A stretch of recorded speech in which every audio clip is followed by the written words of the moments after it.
everyone, and hello all. I send you greetings around the world. My name is Maponga J, and I'm broadcasting live from Guangzhou, right here in China. What a time to be alive. And here on your channel, where we discuss African politics, African science, African medicine, pharmaceuticals, entertainment, governance systems, education, health, technology, indigenous knowledge systems, and above everything else, here on your channel, we taking time to discuss what we call AI. AI, not artificial intelligence, but we're here discussing ancestral intelligence. I am quite excited to be in China for the next few days as we explore the economy of China on a business forum, a business conference between China and Zimbabwe, business discussions and conversations. The trip has been quite insightful and very, very interesting, and I'm looking forward to exploring this city and sharing with our people the data information around the godfather of machinery, clothes, and product production that have flooded the whole world. And we're here not to be reading things and newspaper cuttings and YouTube and TikTok posts. We get on site, we get to the real places, see real people, and begin real conversations so that our people can not just make decisions in the dark, but they can also be informed, and they must be informed so that they can make those intelligent decisions. Yours truly is Maponga J, live from Guangzhou, right here in China. Quite a splash, beautiful hotel room that I got here. I can see lots of our wood and furniture, iron in mass display here. They've been able to take some of these resources and maximize them and produce world-class standard products. Our conversation of this afternoon, rather, this is still morning here, about 10 in the morning, 10, 11 in the morning. I've lost sense of time from Burkina Faso last week to Zimbabwe and Ethiopia, and now I'm here in China. But our visit into the Chinese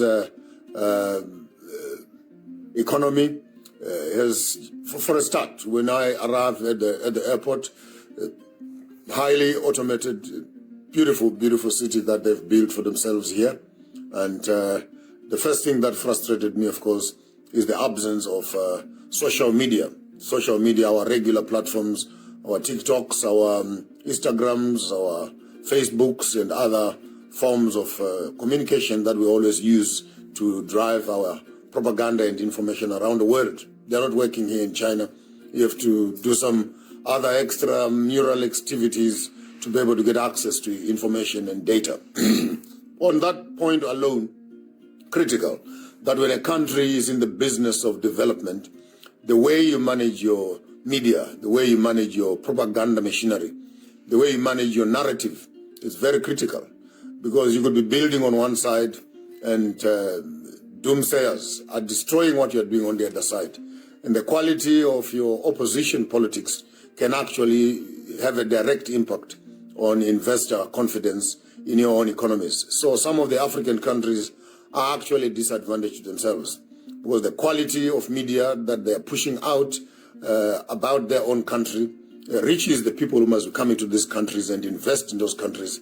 And all these become negative indicators to those who want to do investments. So first and foremost, China is not running on public social media propaganda, which is influenced by the West. They've designed their own media platforms, which are almost equivalent to your Facebooks and your TikToks and your Instagrams, which they are able to use locally here to communicate their own agenda, and the government, as it were, and the intelligence are sitting on top of this conversation so that they manage the narrative. And they've been able to do this for the past 30 to 40 years when China was a no-go area, and they were busy developing and improving their own systems from within. And I see nothing wrong with that, except that our young people in Africa are now addicted to TikTok, to Facebook and Instagrams and those propaganda platforms where there is more immoral information that is going on there. There's been nothing wrong with Africa opening its own social media platforms where we can begin to discuss our own stories, even individual countries. I mean, what's wrong with opening a Zim book? What's wrong with opening a Bots book for Botswana? What's wrong with opening a tech book in Tanzania? Or find another word anyway, if you don't want to imitate some of these words that are already being used. But it will be quite interesting. It unlocks a whole new set of businesses.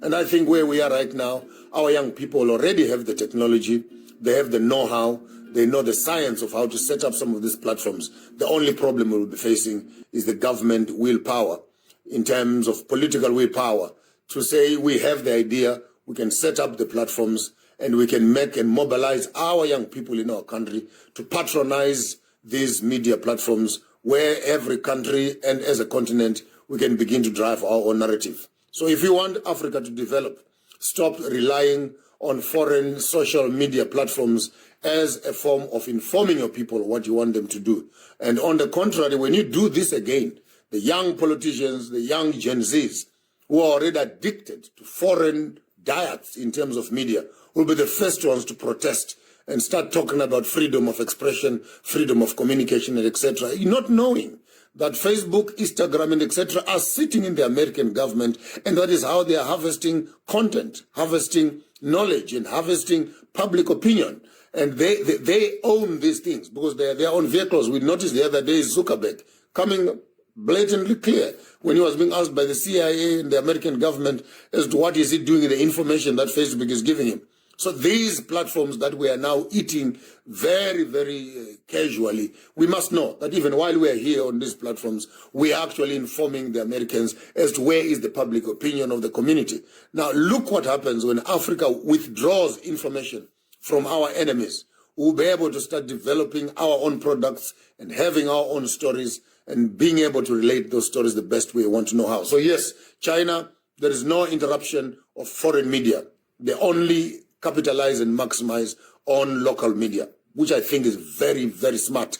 And I would want to challenge our African governments and some of the big business people that are in Africa, start putting your monies together and let's see if we can create our own social media platforms where we can host and broadcast our own narratives.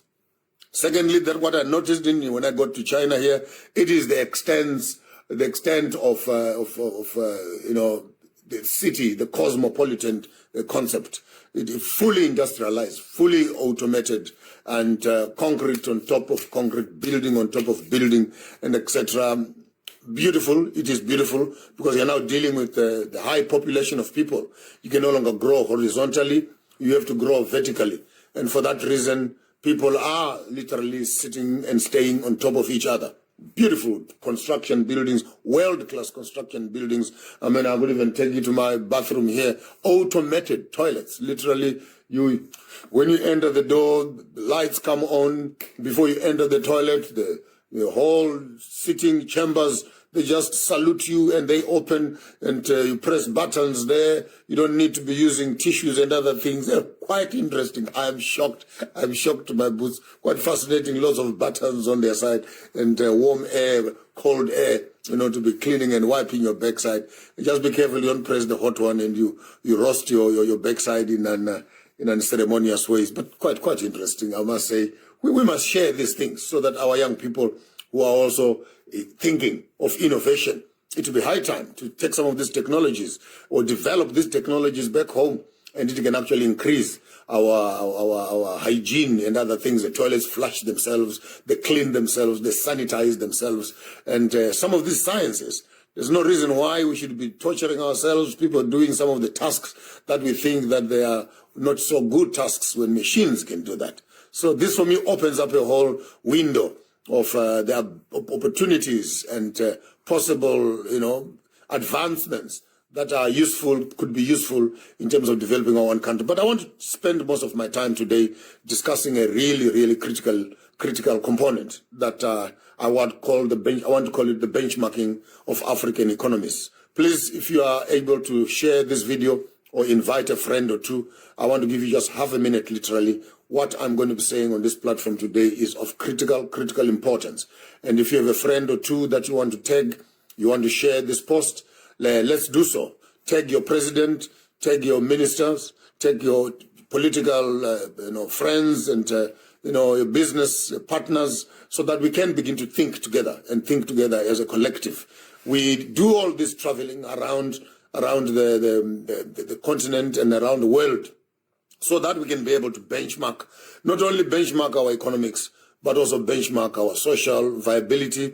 Our local behaviors must be aware of what is happening on the global platform. And the Chinese model, for me, is quite an interesting model that I would like to zoom into for some few moments, and I will benchmark this around the rest of the world. And I hope in the midst of that conversation, Africa can also begin to find her voice. Now, take note that China is not being run by a multi-party system, number one. China is being run by the one party, the Central Party, the Communist Party of China. That has its roots in the old philosophies of Confucius and Sun Tzu's and Mao's, who actually set up the social structures of China. A very, very interesting model of governance. And within that, it is undergirded or undergirded by the moral and ethical indigenous ways of truth, justice, and fairness. What do you do when there is a problem? What do you do when there's a social relegate? The systems and the structures of the economy are able to deal with some of these elements without stressing the entire country. Criminals are eliminated. Drugs are not tolerated, and other ill social behaviors are managed very drastically and very expediently. This, therefore, is able to put a certain amount of order, law and order, safety and security within the economic and the social structures. Why am I doing this? Because we have been told, and we have been lied to, that democracy is the only thing that will make Africa go forward. It is not true. China, particularly where I am right here in Guangzhou, I might have an opportunity to get to Beijing. It is doing very well. They are economically doing very well.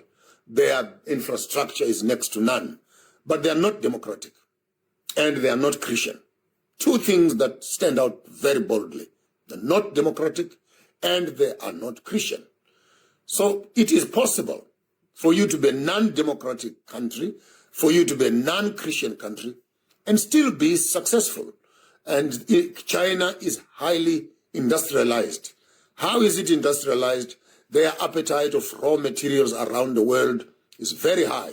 And they've been able to develop an educational system that produces engineers, that produces manufacturers, and lots of innovators who are able to look at the problems in the world and come up with solutions. Even this thing I'm talking about just for the toilet, it might sound like it's a joke. But who wants to be employing 200, 300 people running around cleaning toilets when toilets can be cleaning themselves? And they have one person who can just be checking if the machines are working well. So small little things like that. We don't need innovations of how to go to the moon, how to go to Mars, and how to get into the space. Africa right now needs small little innovations, meaningful innovations. How do we close potholes? How do we deal with leaking sewage waters that are in our communities? How do we deal with extra rubbish and plastics that are filtering and littering all of our cities? How do we deal with dirty and filthy cities in Africa? We need innovation around dealing with our own rubble, dealing with our own rubbish, so that we can have a habitable environment. But what is of most importance to me is to notice that when the Chinese government is running its government from the central party, from the political party, China has been able to arrange a fleet of SOEs, state-owned enterprises. State-owned enterprises would mean public and private sectors in conversation to supply critical components, to supply critical services into the government infrastructure. This will include, if you look very carefully on my post these days, I'm quite stuck on the pillars that I've put for you in the book, African Questions and African Solutions. When it comes to governance, what kind of a committee do we put there to drive this machinery for us? Now, these are sitting within the political intelligence space. When it comes to business, What kind of businesses are we going to be running, and how do we fund those businesses? We need a bank as a Bank of China. What are the parastatal or what are the support banking structures will we be putting onto the Sinotechs as you find them in South Africa and Shenzhen, the Bank of China, all around the world, so that when you are coming to a country to invest, you bring your own money, you build your own bank within a certain infrastructure, within a certain economic structure, or within a certain democratic space, so that you cut out all the issues of transporting and sending your money through other government, and you now send your money straight from China into South Africa, into the Sinotech Bank sitting in Shenzhen. Then when you want to sponsor your projects in South Africa, you don't have to be worrying with the cracking of problems dealing with other banks that are in South Africa that are full of themselves to the heads. You go to your own bank as China. Go to Sinotech. Access money from there. They've already done all the exchanges, the paperwork, and the movement of money. You get your local rands in rands, but that's Chinese money. Now, that's intelligence. That's very, very intelligent. Because when you want to do development, you can't develop and put your money in the hands of a person that is hungry, and then the person will manage your money for you and decide what to do with the change. So they have built up economic structures and infrastructures, including insurances that protect those monies. They've put up machinery development, shipping companies, and the value chain of development moves straight from the factory that is here, where the machines are being manufactured, the procurement, the transportation from these industries into their shipping industries, into the ports where they are going. That's why they are interested in buying and developing ports in Africa. Tanzania, for example, Kenya is next, Nigeria is next. I don't know what are the conversations with Mozambique and South Africa, but there's a big interest where China wants to start getting involved in building these ports because they want to build a seamless shipping or marine business where their products will not be stuck in another German, another Dutch shipping company that is deciding what to do with their products. So this end-to-end is helping them that when the ships are moving from here, coming to Africa, they're bringing the products. When they come back here, they're bringing the raw material. And it is this kind of business that has actually helped China to become one of the biggest shipping companies in the world right now as we speak. It used to be the Italians and the Dutch people, but no, that equation has changed. China is now on top of the shipping companies. And why are they doing this? They are developing a seamless product, services, raw material, manufacturing value chain, which allows innovation. People, when they think of ideas, the next person next to you, what do you need to make your idea work? I need material. The next person, where is the material? Material, the next person, how do I bring the material here? Material is here. The next question, now, how do I procure it? Procure it. How do I ship it? Ship it. And then the whole system, education and business, investments and government are working to incubate the ideas of the innovators. By the time you are hearing of companies such as Huawei, such as Samsung's, such as computers, machinery, earth-moving equipment, and whether it is furniture and etc., the young people in the country who are coming up with innovation, the government has put a conducive system, a conducive environment where their ideas are able to be translated from an idea to a product, and before you notice it, boom, there's a product that is on the table that is well-resourced, well-researched, and of a quality that the whole world can be shipping over. Small little thing like here, no smoking right here, made up of beautiful brass, this is a high-class hotel, brass, beautiful material, nice. It's a small little piece. It doesn't speak, doesn't do anything. But for the purposes it has been designed, it is here, it is of a good quality, and this can be exported anywhere around the world in all the hotels that want to put a no smoking sign. So the government has created a seamless business environment that is able to move goods and services at breakneck speed. And that allows their production to become profitable. And the government is managing all that to make sure that individual people don't end up becoming more powerful than the system that is producing them. And once people have power, they have abilities to begin to have other dreams and visions, what they want to do with their money and what they want to do with their power. That's number one. And after China has developed this value chain, China is doing business with Chinese. Full stop. All the people who are holding influential positions, influential business transactions, influential media houses, influential TV stations, influential technologies, Huawei, Samsung, influential automobile, Toyotas, in Japan is nearby, of course, influential infrastructure development and business. They must, all those people must have a relationship with the government. I want that to settle a little bit. If you are doing multi-billion, multi-million businesses in China, you cannot avoid the government. You must have the government as your partner.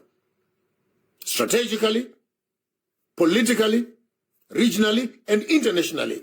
China must always be able to manage their interests within your interest, because Chinese interest is national interest. And if you are a national, patriotism has to do with giving access to your business to further the national interest. This is the shame in Africa. Total shame and disaster, where our African governments make it free for all. South Africa is a land that belongs to all who live in it. Like live in it? We don't want people who live in it. Those who live in it might have visited into it. We want people who live in it and they own it and they know and respect that this is their home. The sense of their patriotic appetite must supersede their economic appetite. Now, when you look into this model of creating a government that actually is doing business, the government is doing business to develop the nation, to build houses, build roads, build dams, build solar systems and solar panels, build industries, employ and move and produce more millionaires and billionaires in the world than anywhere else. Within a space of 30 to 50 years, China has been able to produce some of the richest people in the world. That is a ghostbuster number 2, which says socialism does not work. No, it's actually not true. Because within the socialistic system, we have also been able to see the development and the growth of common people and becoming millionaires within a socialistic system, owning aeroplanes, owning buildings, and owning huge infrastructures, both on digital, on real estate, and many other aspects, as long as those interests are within the national and greater interests of the party. So it is not true that we can only run a country when the people that are doing business are foreign experts. We can run businesses with local experts. Therefore, young people all around Africa, allow yourselves to make money with your governments. Don't feel guilty for making and doing business with your governments. There is nothing wrong with doing business with governments. Be innovative enough, take up a solution. Yes, I know some of our systems are not yet efficient to be able to harness talent, harness these innovations, sponsor them, fund them, and then be having good partnerships which are transparent, progressive, and profitable, so that you will come up with the idea, you can actually make money out of it. But it is possible that when you are able to supply a specific service or specific product to the government, which is an interest for the nation and an interest for the business and import and export spaces, that you can actually use this window of opportunity that you can be able to do business with government. There is nothing wrong with an African doing business with an African government. I want to dispel this whole idea of Zigananda in a very technical way. If Tagwirei, if Chivayo, if who is the next one? Tungwarara, if Machakaire is not doing business with government, if Chimuka is not building roads for the government, then who do you want to build those roads? Give me a new list of people who you think must do business with your country. I want to take the Chimuka model, quite interesting, fossil, that build Trababalas and part of the Masvingo Harare highway. Contested piece of development, both from pricing and final delivery. I don't have a problem with quality. I look at it, I think it meets world standards. When the project was firstly earmarked, it was allocated at a certain amount of money. The contract was approved. But the delays in starting the project were hamstringed by two issues. Material supply, equipment supply, were of a crisis. The Group 5s, which are the big companies, the Stefanos, were able to be doing lots of construction in Zimbabwe, the Green Acres, for the longest of time. White-owned companies were sidelined by the government to prefer the local people to do the business. This made them angry. This made them mad. They sat on their resources. They sat on their cement supply. They sat on their scaffolding. They sat on their equipment and will not give it or rent it out or sell it to Fossil, which caused huge delay. Fossil had to start a business recapitalization project to access funds in constringent, sanction-ridden economy to raise the funds locally, internationally, and from private sector. Access the markets in South Africa, start buying the equipment, start getting the quarry sites, so that by the time they started constructing, if not 60 to 80% of all the equipment that Fossil was using was brand new equipment that they had to import and ship from China, from Europe, from South Africa into Zimbabwe, because we don't have right now capacity to produce these yellow fleet equipments and produce this product. Cement was a problem, of course. I remember Zambia and South Africa had to come into rescue in some of the issues. Now, they were able to deliver on a road that is standing. OC Chimuka, through Fossil, has been able to make a road, boom, and make a bridge.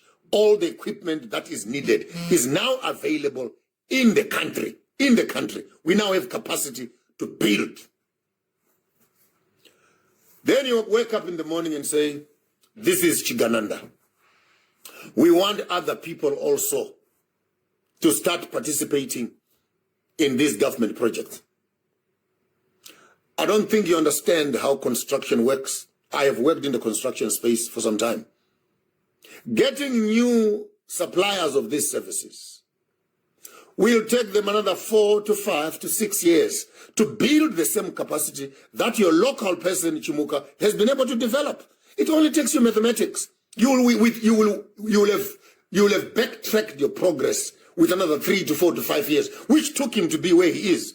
Develop enough people locally who can have enough capacity, be it in construction, mining, manufacturing, retail, transportation. Allow them to be big, and they must develop others within themselves, but always to be starting with poor people, giving them bigger government contracts, and they have no capacity, poor quality, and etc. You keep on running in circles. Get to Britain, for crying out loud. The British people do business with the British people. No African man from KwaZimba is sitting in Britain there discussing how much chocolate must come into the country. Go to America. Americans are doing business with Americans. There's no person from Kwamrambinda who goes and sits to advise Trump on how to spend on his weapons and etc. around the world. Go to Europe. Go to Dubai.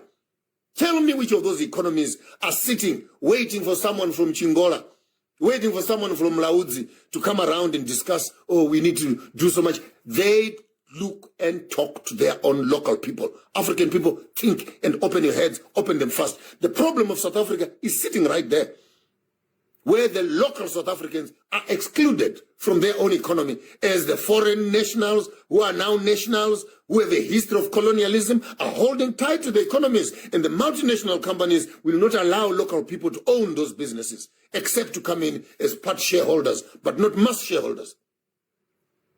So how long will it take us to say, when we benchmark our economics around the world, and we're thinking how best Africa can grow, we needed, number one, to start looking how are other successful economies around the world doing it. The economies of the East, the economies of the North, the economies of the West, and ultimately the economies of the South, where we are here in the South, in the southern part, which is Africa. And you look at all of them. America has suppliers of weapons, medicines, pharmaceuticals, leather, gadgets, and etc. All the people that are doing business with America are Americans. Not only Americans, they all work with CIA. They are all working with FBIs. You get to Europe, they are all Europeans who are working with M15s and KGBs. You tell me that Russia would trust an American to come and become a business partner in a Russian transaction? You tell me that Xi Jinping would trust a person from Nigeria to come and sit with him and do business transactions on a North Korean business transaction? You tell me that China would trust a British intelligence to come and sit with him and advise him how to drive Chinese economy? You must be smoking your socks. Countries don't run like that. You must identify yourselves. You must find your own people, capacitated people, able-bodied people, financially viable people who have their countries patriotic at heart, who can come closer to the government, advise the government, make the government work. Why? Because the government does not have money. Money belongs to business. Wake up. Government is policy. Business is economics. If the business environment does not make money, the government has no taxes to give you the services that you're looking for. By killing business, you are killing the effectiveness of your government. There is this symbiotic relationship that the young people don't seem to see. We just want to change the government. You can have the government, but if the government coffers have nothing, we want to make new policies. How do you make policies when you have no money to even run those policies? How do you make a policy when you are not even paid your own salary? Because your salary is coming from the private and public sectors. It's coming from the business environment. Business sponsors politics. Now you hear me well, that politics is a prostitute of economics. You can't be killing business people and hoping to develop a government. You will end up with a government that has nothing in it.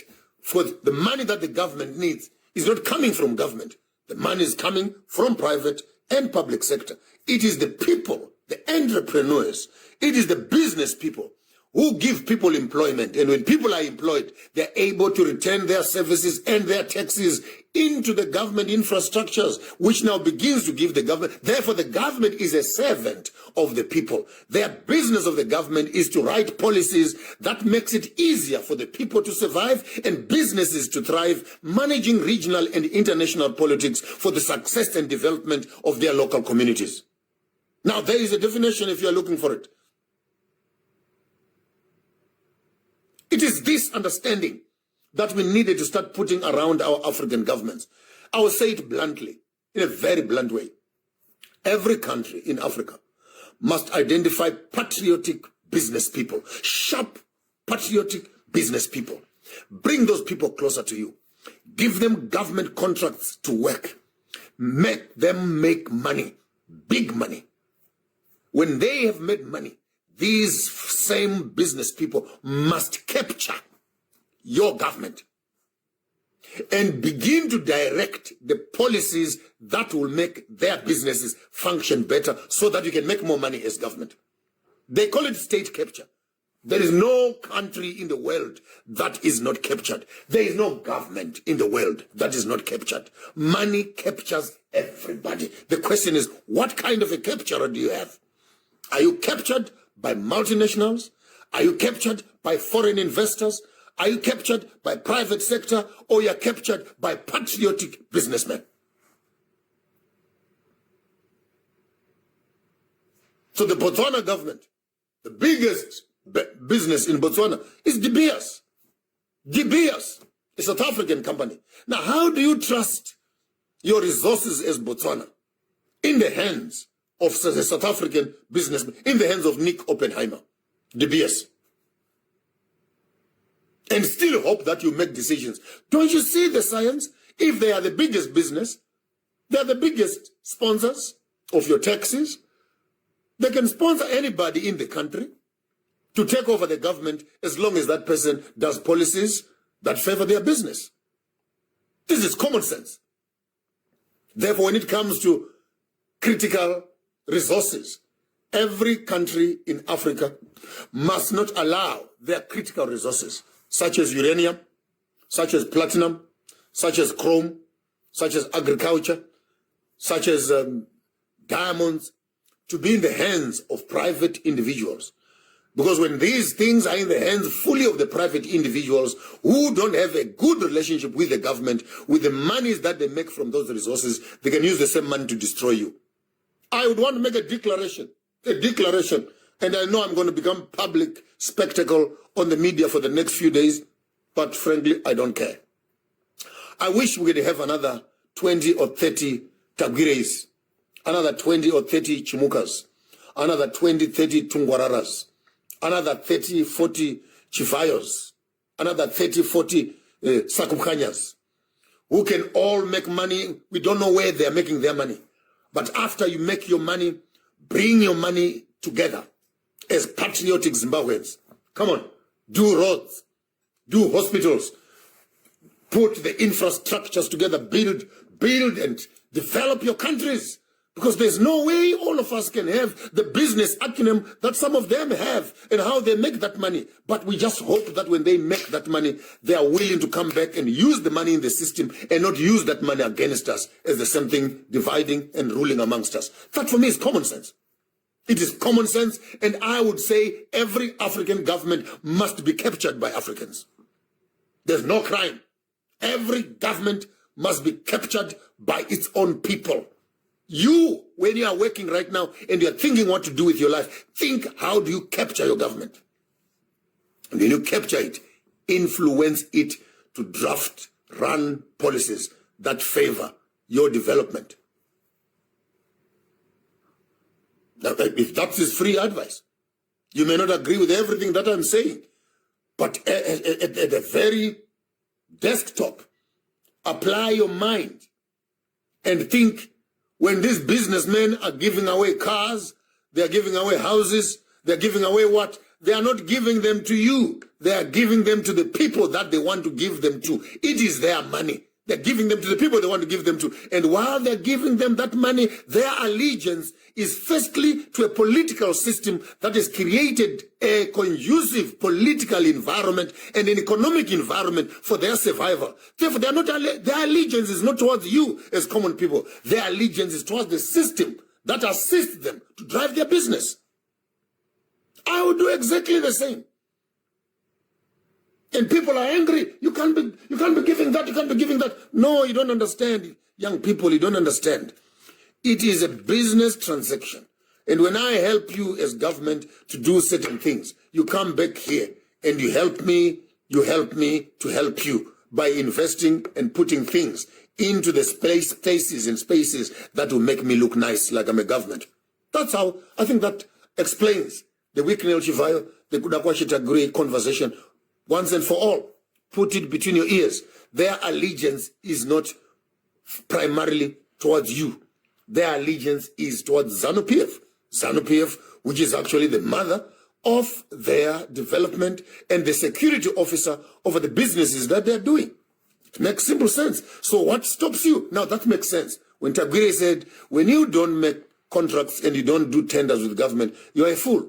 You are saying, get your conscience, get your business interest entangled in businesses and interest of your ruling party and of your present government, so that when you are running your business, you may have a smooth running of your business, and when you make your profits, be able to support your own country and be able to support the initiatives that the political party, and until we begin to learn that ZANU-PF and other political parties around the world, I hope they can hear well, when they begin to change their interest, it is ZANU-PF that must now begin to say, and I'm throwing this at Mr. Mchwangwa himself.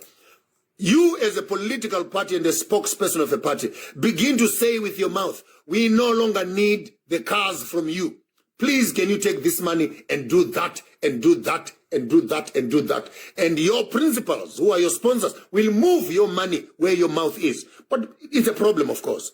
Because when the one who is supposed to tell others to receive is still hungry also himself, the tendency is as that they may want to start filling up their pockets first before they can allow it to flow. But until the political party raises its voice as to where the business people must put their money, the business people will put their money where they think that their money must go to. So what is the problem? The problem is ZANU-PF. You have not made it clear as to what must the business community sponsor. What must they do with their money?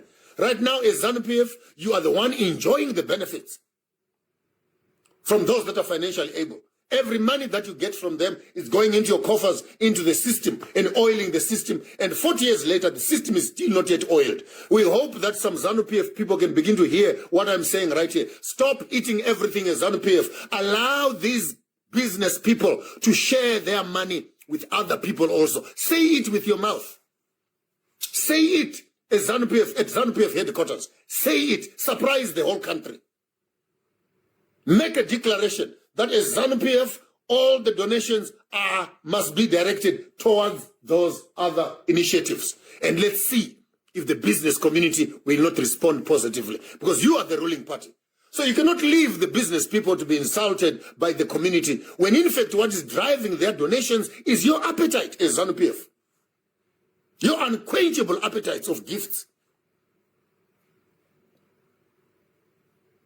Gutaivo vezanu, gutaivo, kana maguta murega vamwe vachidlavo. Musati kana maguta mutora mavu, musati tokumbiravo mugwagwa wakati ugadzigwe, tokumbiravo ichi nechichi chiitiwe. Zvisangeta zvinhu zvenyu zvinobetsera imi moga, zvichitanga kuyerera, zvichisvika kuna vamwe vanhu. Imi vezanu, ndini mune mango namaryo.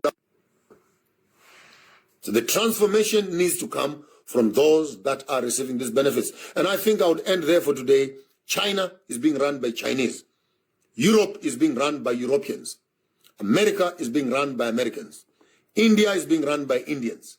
Argentina is being run by Argentinians. And Burkina Faso is now being run by Burkinabes. Let Africa also be run by Africans. Hands up to all of us. Show us some thumbs. Show us some love to Dangote. $1 billion put into the Zimbabwean economy. Cement, power, steel are coming to the space for the development. That is a beautiful indicator that Zimbabwe, we are now on the right trajectory of business development. From farmers of thought, please study those three businesses: steel, cement, and power. Strategically change your careers and position yourself to harness the capacity of this investment that is coming into the country. The steelwork is there. Start thinking, what can you produce with that steel? Cement is there. Start thinking, how can you build and construct? Because cement and steel are responsible for all development in terms of creating and making concrete jungles. And power, of course, is the enabler because it is used for manufacturing the first two. So when you can get those first three items in place, cement, power, and steel, there's an unlimited growth in the country. From bridges to roads, the cost of production will go down drastically. Even a person who is working in the back of a garden can now afford to build a house for themselves when cement is $1 or 90 cents or $1.50. Imagine when you're earning your $200, $300, you can actually afford to build your own house with that kind of money. And with this kind of investment that has come into the country, I want to say to you, we are now heading, particularly Zimbabwe, Botswana, Zambia, and South Africa, we are now heading towards one of the industrial booming of the biggest quality that we'll see. I just hope while we are doing that, we'll be gentle to the ants, we'll be gentle to the butterflies, we'll be gentle to the birds, we'll be gentle to the animals that are around us. Because we're not living here alone. We are living here together with them also. May our development, may our progress, may our industrialization also have ecological intelligence so that in the midst of our development, we can use ancestral intelligence, AI, so that development must be coupled together with ecological intelligence. Preservation and development must be twins that must never be forgotten, so that by the end of tomorrow, we can still have a home for ourselves and for the butterflies. I'm the end. So while you guys on top there are building buildings, you must remember me also at the bottom here as your end. Dinisoshe, Chigarambok, Garmashamba Huda.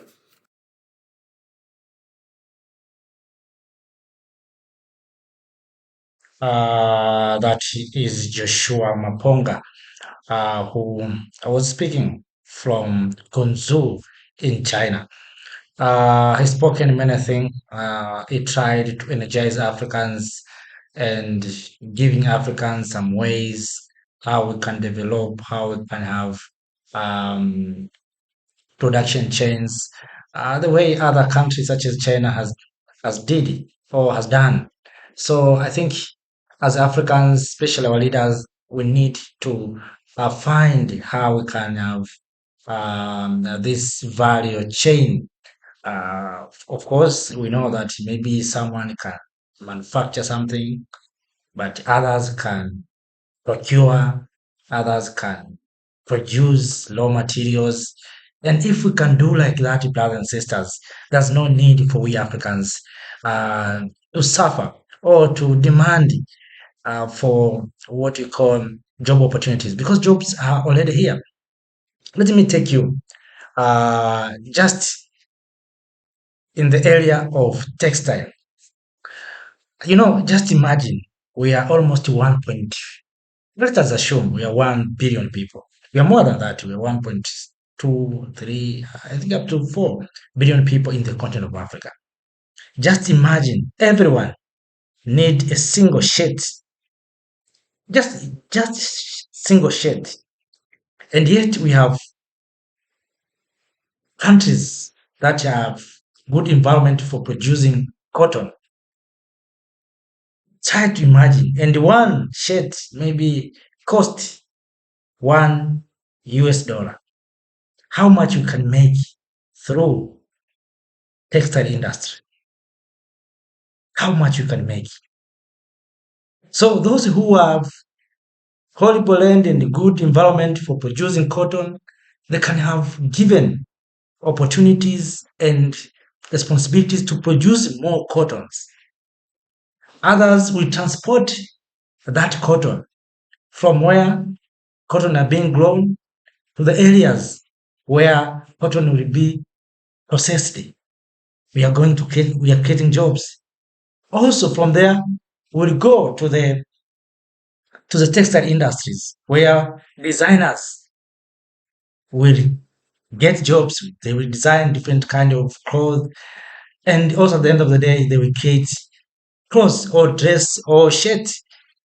So you can see the chain of value. Come to the maybe right now we are talking about steel or iron ore. Many countries right now are started to build railway, but we have iron ore. Recently, you saw Guinea of Mamadou Doumbouya started launching the export of iron ore. We are just exporting. Yes, we say we are making money, we are making um, jobs, but always we are thinking about exports, but we are not thinking about producing here. Just imagine if Guinea can produce maybe those rail iron for for the West Africa. So maybe right now we want a railway to connect maybe from Chad to Dakar in Senegal. We need such kind of rail, standard gauge rail. So we need to import irons and equipment from China. Why don't we invest in Guinea? You can see we can create jobs and you can make riches. People can become wealth. Come to the area of energy. We know that we have countries such as Angola, Nigeria, Mozambique, Uganda right now is exporting crude oil. If these countries, let me assume, how many African governments have cars that uses maybe diesel, petrol, and such kind of commodities or such kind of oil? How much we can make, brothers and sisters? For all African governments, maybe let us Nigeria be main producer of West Africa. All oil from Nigeria can be supplied across the West Africa. Recently, we had the story of shortage of oil in Mali. But if Nigeria can produce enough oil and be supplied to Mali, can be supplied to Burkina Faso and other places. We have uranium right now. We are talking about energy. Can we come together and say, yes, we know some countries such as um, Namibia has discovered uranium, Botswana has uranium, Tanzania has uranium, Democratic Republic of Congo has uranium, Uganda has uranium, Niger, Burkina Faso, and of course, many African countries have discovered uranium. Let us talk to those countries that it's so famous. Those countries that are very famous. For instance, uranium in Niger. Can we come together and say, let us use uranium? We are going to invest our money in technology in Niger to make sure that Niger is going to produce enough electricity by using uranium that will be supplied across the entire West Africa. But you remember when Niger military leaders took power, you remember Nigeria cut off electricity to Niger. But Niger has resources. That resources were taken to France, powering France industries, but leaving Africans into the darkness. And when they sit there, they say Africa is the darkest continent, Africa is the poorest continent. The problem of Africa is leadership. The problem of Africa, we are not well organized. That's the problem that we have. So if you touch almost everywhere, Maponga has spoken the issue of state capture. We need to capture our governments. Yes, right now you find that those who are captured our governments are not Africans. I want to speak one thing that, of course, maybe you understand if you go and do research in your country. Maybe some few countries are not like others. I think Arab countries are doing well. Nigeria is doing well. But the rest of African countries, do your own research. Richest men and women in those countries are not black people, whether are Indians or Europeans or Arabs. Black people, they own nothing. And these people who are richest have captured governments. They manipulate governments, they put someone whom they like, even if maybe majority don't like that man or that woman, but because those who are behind, those who are captured the states, will make sure that that man or woman have to be a leader of a country. Why? Because they have captured our government. So, black people, we need to wake up. You can't go in China and finding black people captured the government and learning the economy of China. You can't go to India and finding black people learning the economy of India. The same to Europe, the same to America. But when you come to Africa, you find others learning the economy of our countries. They own even this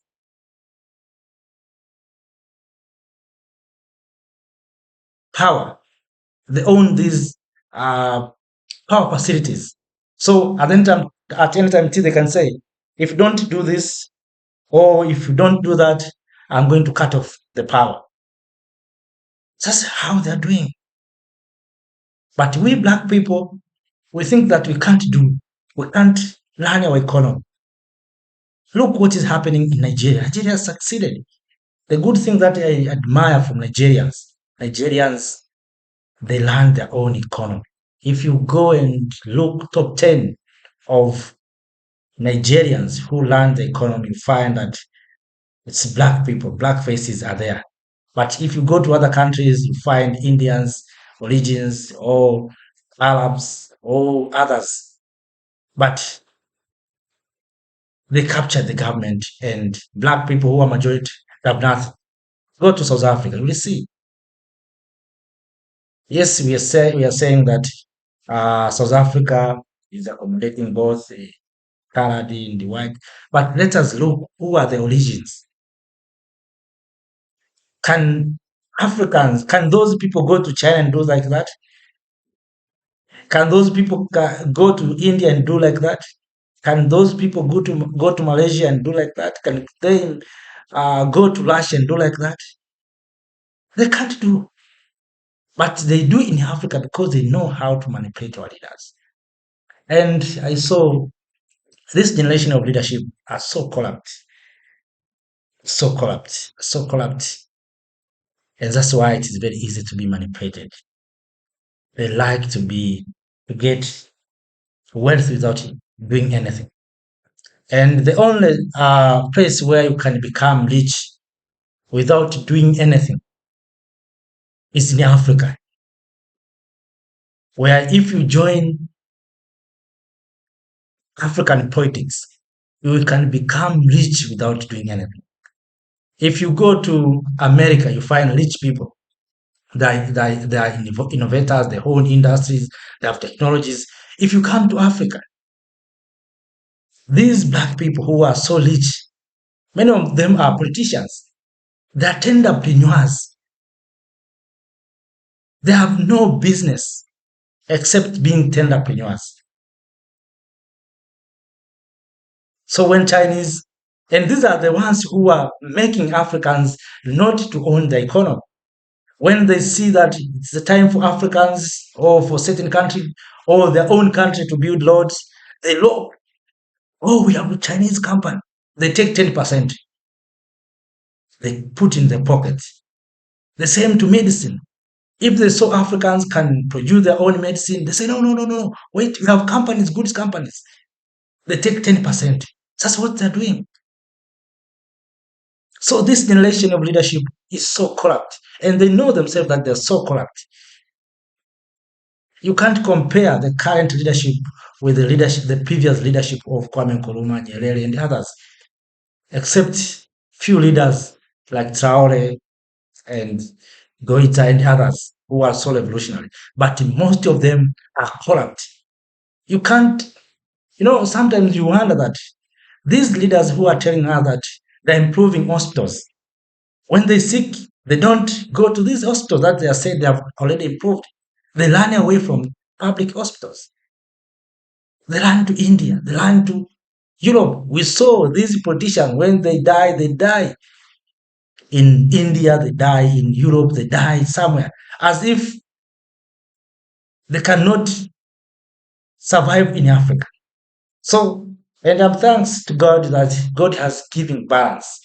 That whether you go to India, whether you go to Europe, whether you go to Abu Dhabi, wherever, somewhere, if your time is over, it's over. No matter whether you went to China, to India, or somewhere else that you think is so good, and leaving your people here suffering. But when your time to go, you have to go. God has given this balance. So why don't you improve your health sector? Come to education systems. They're telling us they have improved education, but they take their children to Europe, to America. They want their children to come back and rule us. That's what they're doing. Africans, we need to wake up. Maponga has spoken the issue of education. They know very well, these politicians. They know very well. But what they're doing is to prepare their children and their families to become rulers. Right now, that's what African politicians are doing. They are preparing their children, their families to rule after them. But I want to warn them that this era of Gen Z, these Gen Z who have not given them capacities, powerful thinking capacities, everything that you have done today will be destroyed within a short time if you don't do what is good and right. And under your watch, you will see the collapse of your nation. How? Because You have created environment for your own family to rule us, to become rulers, instead of creating environment for those who have capacities to be leaders to lead the country. So this time is difficult. This time is difficult. We have to learn what right now Burkina Faso is doing. Young people in Burkina Faso are engaging in construction of infrastructures. Roads are being constructed by the young Burkinabe, not Chinese, not Europeans. Buildings are being constructed. Everyone is doing well in Burkina Faso. So, family, brothers and sisters, let us not speak for too long. Thank you for watching. Thank you for being with me. It's my hope that um, you will share this video to others. The message will reach many Africans. And also, if you're new in this platform, you will subscribe to join the big family of Make Africa Great. At that, I salute you for everything that you have done. Thank you. Have a nice time. Thank you. Thank you, Africa, Mama Africa. Oh, yeah. You make African great. Thank you, Africa. Thank you, Africa.